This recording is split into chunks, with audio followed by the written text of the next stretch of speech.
This show is about sharing the profound stories of others who've turned their lemons to lemonade, and about how you can navigate your own struggles by understanding how others have navigated theirs.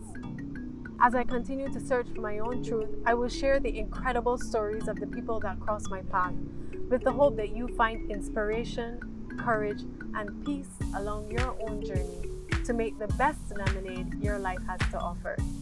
This is Life and Lemonade. You reach, Medea.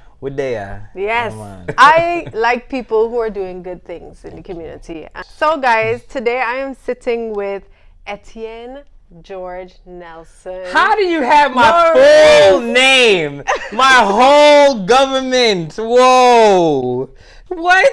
By the way, I love your sweater. By the way, it's Thank very, you. Very cool. This sweater. is his brand. Walk Good LA. Etienne is a filmmaker and an actor. He's born here in Los Angeles, California, and he graduated from Drexel University with a Bachelor's of Science degree in film and video. Yes. So it's his first documentary called The Last Laugh, which was on black comedy. It was like an ode to black comedy. Yes, to black sitcoms. To black sitcoms. And you starred in a number of movies. Your mom is Jamaican rooted.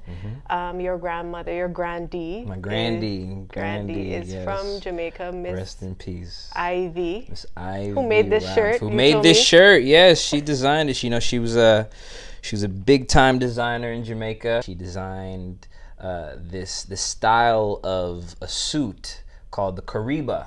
And that was the suit that all the prime ministers wore, all the politicians in Jamaica wore, and she designed all of them.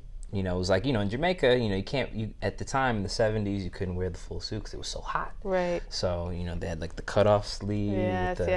The big collar. And, you know. Oh, we all know those suits. Yes. You have a very colorful introduction, and we didn't even finish. So let's just wrap up this bio real quick. Okay. So I'm the founder of Walk Good LA. And the mantra or the mission is bringing people from all walks of life together to fight and heal in solidarity through the arts, health, and wellness. Yes. Because Black lives matter today, tomorrow, and every day after that. And I think that that's really beautiful. And this started during the pandemic. I just saw people who look like me just dying on my phone, on the TV. And then something just started to bubble up and people started to take the streets. But this time it felt different because we were all in our houses. We had no place to go, and there was no way we could escape the injustices that Black folks were experiencing. And, you know, we had been dealing with this for years, centuries. But now, after seeing the killing of, you know, for me it started with Ahmaud Arbery. So when I saw Ahmaud Arbery running in his neighborhood in Georgia and him being killed by these white men, you know, I remember my heart just sank. So I went to a few protests. Now, at first I was afraid to even protest. At first I was like, I didn't want to, you know, take the streets. You know, having been a survivor of gun violence already, and I saw that police were shooting at protesters, I was like, you know what? I'm not gonna get involved. I'm gonna chill.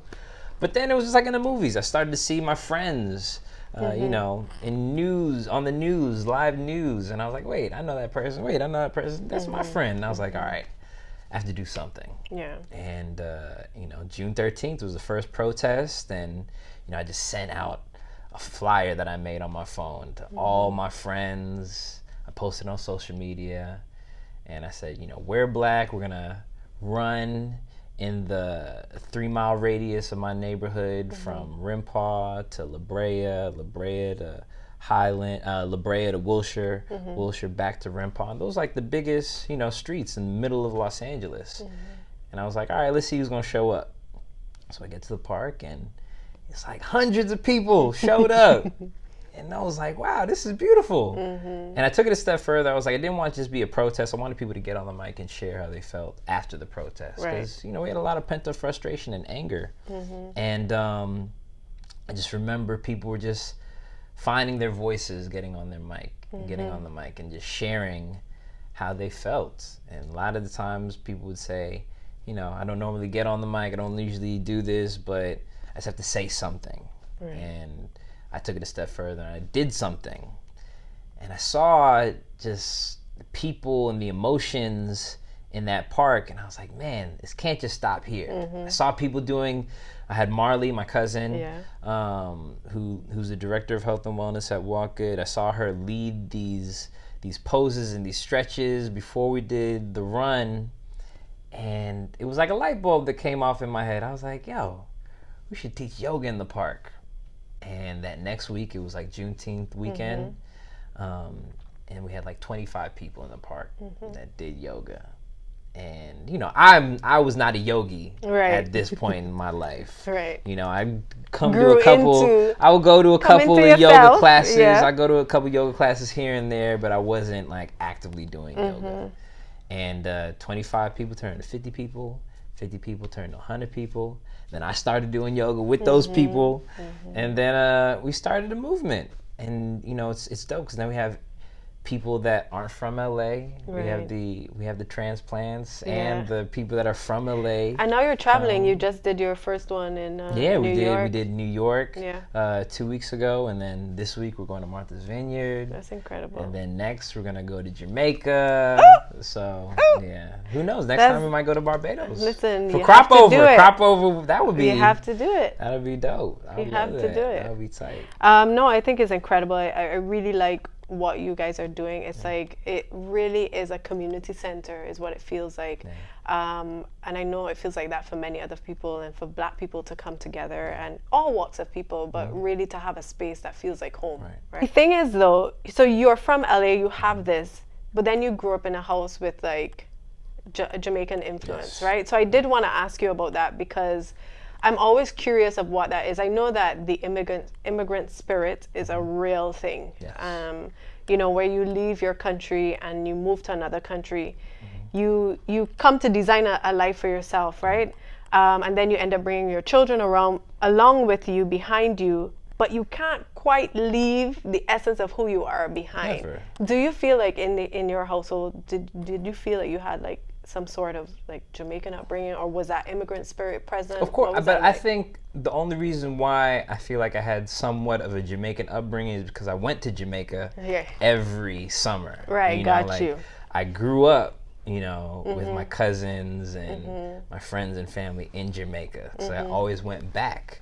And on top of that, like my grandmother would come, you know, she'd probably come for like a month to LA, then she wouldn't leave for like 3 months later. So I think I always I'm gonna have the Jamaican spirit inside me, because I've always been connected.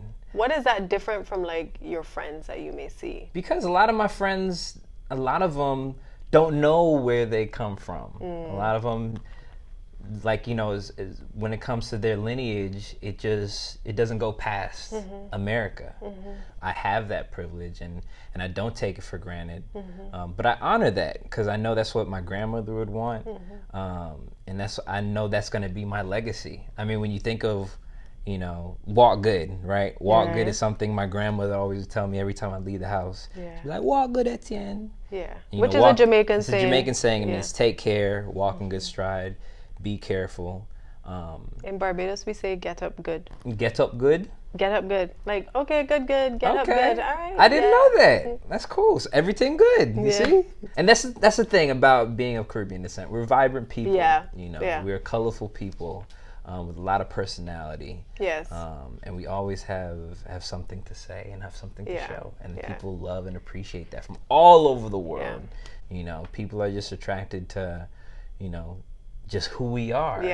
And I think that's beautiful. I think that's amazing. So when we do Walk at LA, and when people come to our events, when people hike with us, when people do yoga with us, when people protest with us, you know, they get a little taste of who I am by way of Jamaica. Because everything that we do is rooted in culture. Jamaica and in culture. And I really appreciate that, because, you know, being in LA, you don't see many deeply cultural things, at least Caribbean cultural things. And we needed it. You know, so many times we're excluded from the conversation of healing. and when you look at yoga and meditation, you know, we've been conditioned to think that this is just something that white people do. That white moms, white soccer moms, and do during the day. We have to change that narrative so that we can all engage in some type of healing. It doesn't need to be yoga. Right. You can find different forms of meditation. Right. You can find different modalities of healing. But this is a new space that I'm entering in, you know, but I come from the perspective of like, hey, I'm learning just like you are, but I can introduce you to these different forms of healing that I think might be beneficial for you. Like, we are reaffirming Black Lives Matter. Right. You know, we are reaffirming that statement. Yes. You know, by these different forms of healing. I love that. And I wanted to ask you, because the truth is, you know, only for many of us in the Caribbean, and for me being here, understanding the Black experience was really amplified in 2020. I mean, there are forms of racism and oppression in all areas across the world, right? But the American experience is unique, right? So what is that experience? I know that you said somewhere in an interview that you have to explain it to your dad as well, because he's not from here as well. So what is that Black American experience? To be Black in Africa is completely different. To be Black in Jamaica is completely different, because in Jamaica, Black folks is the majority. Yeah, majority of people. Yeah, in the But Caribbean. also in Jamaica, you know, the saying is out of many, one people. Yeah. My mom did a very good job of informing my sister and I, you know, what it means to be Black, but also be proud to be Black. You know, my mom is a child of the 60s, and so she's seen it all. And my mom is a very vivacious, strong Black woman. She is. and I love that you are there. So his mom is Shirley Rav, and we know her from, she was like America's mom. We know her as the mom from Moesha, right? But she's also known for her performance in the musical Dreamgirls and a couple other things. But she is such a statuesque woman, you know what I mean? I really feel like she was America's mom. I think my mom is someone who knows where she comes from, and she knows who she is. And she wants her children to know that as well. Yeah, she definitely did a good job of passing that down to you guys. Thank you. And before I move on, I wanted to ask you, what, after a year of doing Walk Good LA now, what has the initiative taught you?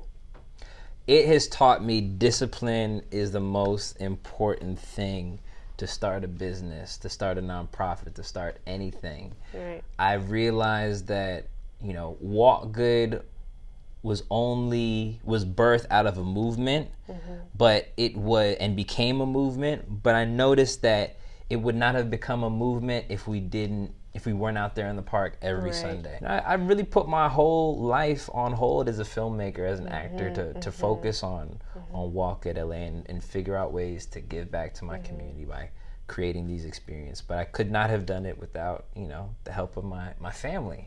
You know, it's a representation of Black family, and you're a living representation of that now. Thank you. In a new way, in a modern way. Yeah. So I want to pivot a little bit. We take a little All right, taking a little detour. turn. Yeah. You are 7 years sober? 8 years sober. 8 years sober. Yeah, about to be 8 years. Congratulations. Thank you. And that whole experience started for you 8 years ago in Philadelphia. So I'll take it back. So 9 years. So a lot of people don't know this. Let's go back to 21. And the reason, guys, I'm having this conversation, let me just preface this. Okay. I think it's so important to now talk about what we're going to go into, because we do not realize as young people the choices that we make that could snub our lives. We must learn from people who've gone before us, or, you know, who are in our community. So 21. Bright-eyed. Yes, bright-eyed, bushy-tailed. Young Etienne. I was 21 years old, living in Philadelphia. I was going to school at Drexel University. And, you know, at that time, I gotten like really, really popular from doing like these reality shows, and a lot of that got to my head. Yes, Baldwin Hills. I had a Sweet 16, and you know, like that was. I felt like I was the man. Like nobody could tell me shit. I was always doing the most when I like go. Yes, yeah. And when I go party, you know, it's always to the excess. I was always drinking too much. You know, I wasn't really focused on my schoolwork. And I think a lot of that just caught up to me. One night, I went out to a party, and I was driving home, and I fell asleep at the wheel, and my car flipped over, and I ended up going to jail that night. But I also had a brain injury that I didn't know about until a few weeks later when I went back to LA for winter break, and come to find out I had microscopic hemorrhaging in my brain, so that means I was bleeding on my brain, and I had no idea. And I went to the psych ward because I just was not in my right mind. You know, I was just saying some really out there things. I just had no concept of, you know, reality. I really didn't know my right from my wrong, my left or my right. I was just really out of whack. And I went to the psych ward. Here in LA, they have, in California, they have a code called 5150. So they put you in a mental facility so that you don't cause harm to yourself or anyone else due to your mental instability. I just remember that was just like a whole life-changing experience. When I look at bugged out people on the street, I empathize because I know that could have been me if I didn't have the family that I have. But did you stop drinking after that? No, so I didn't. You know, you're 21, you know, and I'm like, and mind you, this happened a month after I turned 21. I turned 21 November 16th. I got a DUI literally December like 13th. And the doctor told me, like, you know, this is not going to do well for your brain if you continue to smoke or drink. I was like, all right, doc, I got it. So I go back to school because I took leave of absence from school. Like, so I left. Like, and that made me very depressed too. Because like I was like, damn, I got held back in college. What are my friends gonna think? All my friends are gonna graduate before me. And I thought I was losing my friends. Well, reality, my friends were there. They just knew I needed to take a break. So I took leave of absence from school. I go back the next year. And you know, like for a month or two, like I'm coasting, all right, I'm doing well, but I just feel like the peer pressure. You get back into the rhythm. And you got back into the rhythm, and I was like, all right, I'm gonna start smoking and drinking again, because that's what everybody else was doing, you know. But then I remember when my mom would say, you know what? So if everybody's gonna jump off a cliff, you're gonna jump off too. It's a daddy Caribbean thing. So thing go jumping a well, you go jumping a well too. And so, and I just I fell victim to that, and I started smoking and drinking again. I went to another party, and November 9th, 2013, I woke up in the hospital, and the doctor told me that I had been shot twice in my leg. I had a grazed bullet above my eyebrow, and they told me that I was robbed. I didn't have any identification on me. Found out that they robbed me from my iPhone and my wallet. So I don't remember it happening. But what happened? What happened before?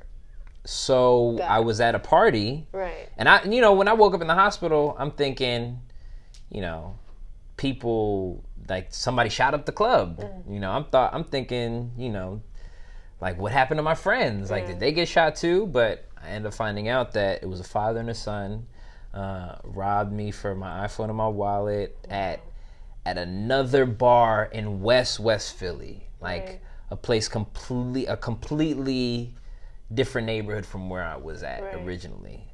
My friends told me that I got into a cab, and they don't know where I went, because I was trying. From what I remember, my friends telling me is that I was trying to go to another party. Right. My friends didn't want to go to the party. Right. My friends went home. Yeah. I end up not making it to the party. So my, educated guess is that the taxi cab driver must have dropped me off in this jacked up neighborhood. Right. And, these two guys, took me into this corner and tried to, check my pockets, and I contested and shot at me 5 times and then hit me 3 times. How did that incident shape? Oh, it definitely woke me up. I remember after my 2nd or 3rd surgery on my leg, I had to spend my 22nd birthday in the hospital. And I just remember crying. And it probably could have been the drugs that they'd given me after the surgery, but I just remember just crying in the hospital bed and like telling the nurses, I was like, I'm a good kid. I was like, I'm at Drexel. I don't know why I keep putting myself in these predicaments. And I guess I just grew tired, Like looking back now, it's like, it makes me emotional because I think about, had I had Walk Good in my life, had I had some type of community that was in health and wellness, I probably wouldn't have went that direction. But then again, it's those choices and those lessons that I learned that has brought me to this point. And that's always the dichotomy, because life and lemonade is the same thing. The reason I talk to people is because at the time when I was 21, 22 growing up, I didn't have examples of people living the life that I was living at the time from my country. Right. And I was a lost girl, and but then I think to myself, if I didn't have those experiences, I would not be as resilient or as, so you receive the blessings, but I always say you don't have to always learn the experience by living it. You can learn from someone else, And I always say, I'm here 100% because of the answered prayers of Grandy, of my mother, of Ivy, Marley, Uncle Michael, Mommy, Daddy, Grampy. I'm so thankful, so thankful for the family that I've been blessed with. I'm so aware that there are families that don't have that. And I'm just so blessed, because I would not be here. I would not be here and having this conversation with you had it not been for their support and their help guiding me in the right direction. And I know, look, that happened to you 8 years ago, right? And I know that you've told this story so many times, and the things that happen in your life become stories and you tell them, but it lives inside of you and it affects everything that you do. So I want to ask you, how is it that it continues to shape your life on a day-to-day basis? Oh man, so it's something that I thought about when it was like a little saying. I remember I was like laying in my bed one time and I started saying to myself, I said, I am not defined by my past, but I'm determined because of it, And I think that informs everything that I do. I don't want to ever limit myself because I'm haunted by the trauma that I've experienced. I have to grow from those traumas. I have to turn my trauma into triumph. I have to turn my pain into purpose. And that's exactly what I do with Walk It LA. I want people to find their purpose, find that love within themselves. No one has lived life without trauma.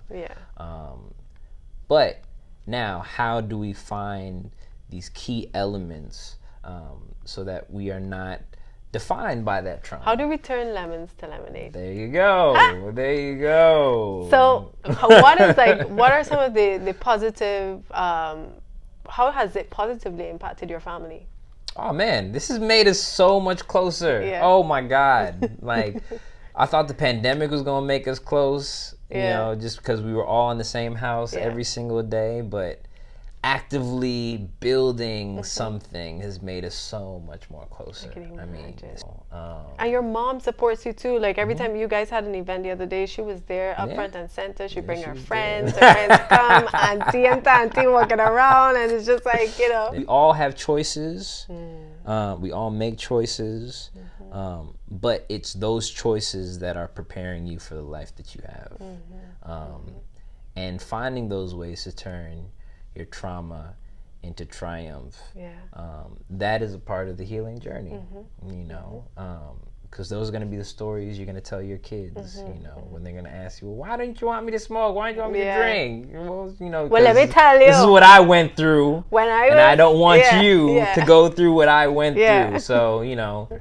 What do you think is your superpower, if you could identify Connecting people. Oh, you just say you have that's always been. I'm the connector, Mama. I will go to my grave knowing that I bridge that gap for a lot of people, like building community. I think that's what has made Walker so special, is because people are coming together. I always joke with my friends. I said I went from throwing parties to protests. That's another superpower of mine. I could get turned at any party with no alcohol, no weed in my system. No, it's true. To turn up as a sober person, let me tell you, the first I did Carnival.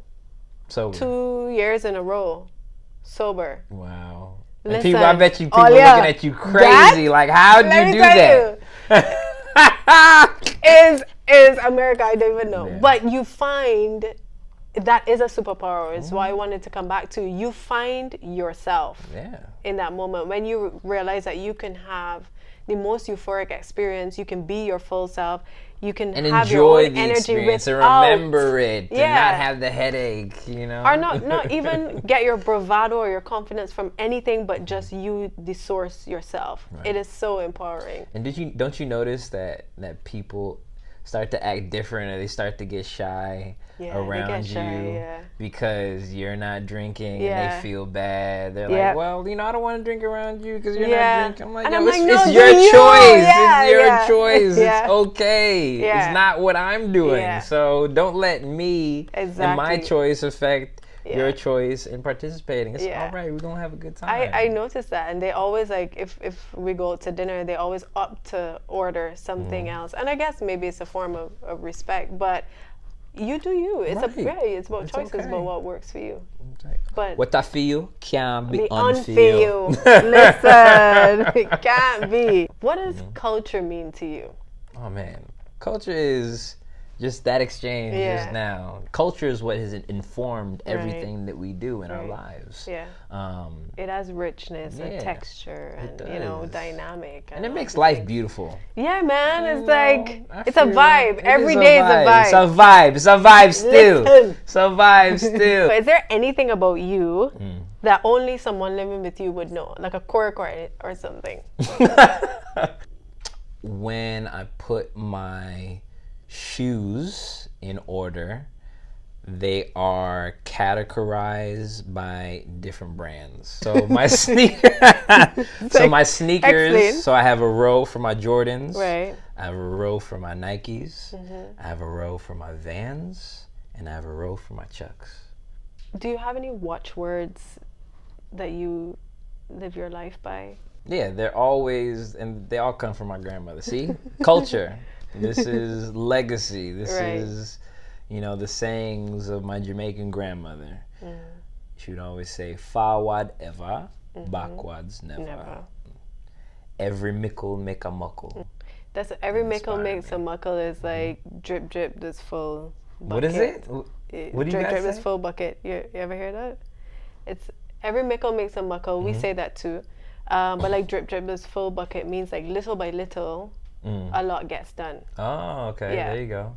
And little like but with talawa. Yeah. Little but with talawa. There's also another one my grandmother always tell me.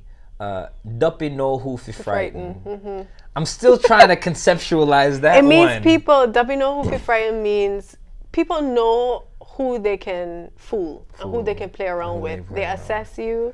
And they know which tree, like it's like monkey know which tree to climb, right? They know who they can get away with, based on like your personality. Yeah, manipulator. Gotcha. So when them say that, it's like it's almost like a warning. Y'all say in like Jamaica, that you know who frightens like. Not me. Not me. Not me. Might be somebody but not me. We have a saying for everything, guys. Yes, we do. Listen, Yes, we do. across all the countries, it's That so is beautiful. culture, roots and culture. Yeah, Black men and therapy. What message do you have? So I was fortunate enough to have a therapist at a very young age when my parents were divorced, and I was doing really, really, really poorly in school. But now as an adult, and my therapist back then, she was an old British lady, Dr. Leader. She helped me out a lot growing up. But I think now as an adult, growing into the young man that I am today, I just feel like I need different things. So I feel like I need a Black therapist. Finding someone to help you in your mental health journey. Right.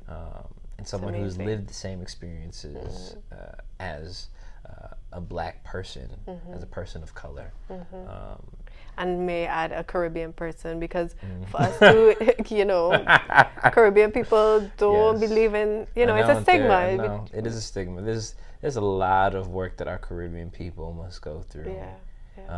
But I think Walk Good is the perfect introduction to engage in that healing. Because I think a lot of us Caribbean people, don't know what that looks like. So there's a lot of Black folks in America that don't know what healing looks like. There's a lot of Caribbean people that don't know what healing looks like. And the truth is that we say Black and Caribbean, but there's a thread underneath all of that. We all originate from the same life experience of sorts, and that has passed down from generation to generation. But I like that we talk about therapy openly. I have a Black therapist as well. She's a much older lady. She's great. Her name is Gwen. Shout out to Gwen. Gwenny, she's older, she's married, and it's been so helpful to talk to her about, to talk to an older married lady about life and about relationships and about experiences. And so for you as a Black man to have gone through what you went through, to be in therapy, I like to ventilate these things. The only way we're going to work through any situation is by having someone to talk to about your traumas and about your experiences. Therapy is of the utmost importance. Do you hear that? Yes. Okay, I'm gonna give you something that we normally end with at Walk Good. Okay. And these are the words of Asada Shakur. I got this from my brother Kendrick Sampson from Build Power.